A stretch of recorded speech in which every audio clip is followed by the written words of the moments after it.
Bienvenue. Aujourd'hui, on plonge dans l'univers linguistique des gamers francophones. Un monde avec ses propres mots, ses expressions. On va explorer ça en s'appuyant sur des extraits d'un contenu éducatif français pour les gamers. Booster votre vocabulaire.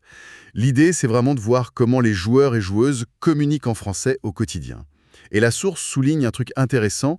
Jouer, c'est immersif, interactif, ça aide à apprendre la langue de façon naturelle. Oui, tout à fait. Et ce qui est pointé, c'est que ce vocabulaire est très vivant et surtout, il y a beaucoup de répétitions. Du coup, pour quelqu'un qui apprend le français, ça facilite la mémorisation et on est direct dans la culture geek francophone, quoi. C'est ça. Bon, avant d'attaquer le jargon pur et dur, rappelons juste quelques bases mentionnées, hein. Un jeu vidéo, bien sûr, le verbe jouer, un joueur, une joueuse, et puis les concepts de niveau, l'objectif de gagner, et un stream. Juste pour être sûr qu'on parle bien de la même chose. La base. Voilà. Alors, entrons dans le vif du sujet, ce langage si particulier. La source propose une liste assez sympa. Commençons par des termes pour qualifier un peu l'action ou le joueur. On a GG, par exemple, ça vient de l'anglais good game. Ah oui, GG. C'est universel, ça, pour féliciter. Genre GG, t'as bien joué. Exactement. Puis on a noob, souvent un peu péjoratif, mais bon, ça désigne un débutant. Je suis un noob à ce jeu, par exemple. Oui, le fameux noob. Et après, il y a grinder. Ah, grinder. Ça, c'est quand on répète une action un peu sans relâche pour progresser. Je grind pour monter de niveau. C'est ça. Farmer une ressource ou de l'XP, comme on dit. Et dans le même genre de comportement, il y a camper. Oui, camper. Rester caché au même endroit, souvent mal vu d'ailleurs. Arrête de camper et joue. Exactement. Ce premier groupe est déjà parlant, je trouve. On voit tout de suite les anglicismes, GG, noob, grinder. Ce sont des emprunts directs qu'on retrouve partout dans le jeu vidéo. Même camper, qui vient de l'anglais to camp, mais qui est tellement intégré qu'on le conjugue normalement en français. Ça montre bien l'adaptation. Tout à fait. C'est assez fluide comme intégration. Continuons avec des mots liés au jeu lui-même, aux éléments qu'on y trouve. Il y a un boss. Ah, le boss. L'ennemi puissant, souvent à la fin d'un niveau, le fameux « le boss final est trop dire ».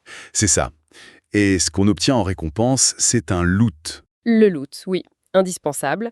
J'ai trouvé un super loot. La motivation de beaucoup de joueurs, hein. Carrément. Et parfois, il y a des trucs bizarres qui se passent dans le jeu. Un glitch. Oui, un bug, une faille. Il y a un glitch dans cette map. Ça peut être frustrant ou parfois drôle.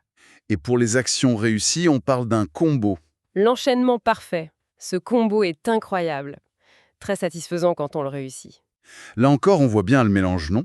Boss, c'est anglais, mais ça fait longtemps que c'est dans le langage courant en français, même hors jeu vidéo. Oui, complètement. Alors que loot et glitch, c'est plus récent, plus typique du jeu vidéo, on les a pris tels quels. Et combo, pareil, origine anglaise, mais bien intégrée. Ce lexique, il se construit vraiment comme ça, à la croisée des chemins. C'est pas une traduction systématique, c'est l'usage qui prime, ce qui est compris par la communauté. Exact. Et pour finir cette liste, des termes plus stratégiques ou liés à la diffusion. On a rush, Ah, rush, l'attaque rapide, directe.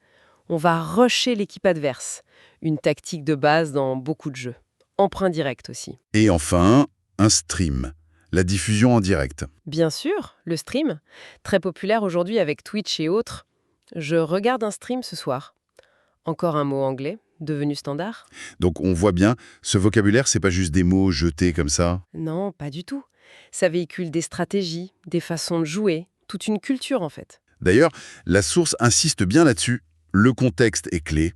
On utilise ces mots en pleine action pour réagir vite. GG, B. Oui, ou en regardant un stream, pour commenter un glitch ou admirer un beau loot. Et bien sûr, entre potes quand on débriefe une partie. Le conseil donné, c'est même d'écouter les streamers francophones pour capter le ton, le rythme, l'usage naturel de tout ça. Pour s'imprégner. Bon, alors, si on résume un peu, on a découvert un vocabulaire très spécifique, dynamique, plein d'anglicismes, mais aussi adapté au français. C'est vraiment une clé pour piger les conversations et l'ambiance de cet univers. Exactement. Et ce qui est fascinant, c'est que ça montre comment une communauté en ligne, ici les gamers, se crée son propre langage, son propre dialecte presque. Ça va au-delà du jeu, c'est un espace social, culturel, avec ses codes linguistiques qui évoluent hyper vite. C'est vrai. Et ça amène à une réflexion, je trouve, qui prolonge un peu les astuces d'apprentissage qu'on trouve dans la source. Au-delà de juste prendre des mots anglais ou de les traduire, comment est-ce que cette adoption, cette adaptation, parfois même cette transformation des termes par les francophones, comment tout ça pourrait influencer peut-être l'évolution du français lui-même, surtout dans nos échanges numériques? C'est une question ouverte qui mériterait d'être creusée, je pense.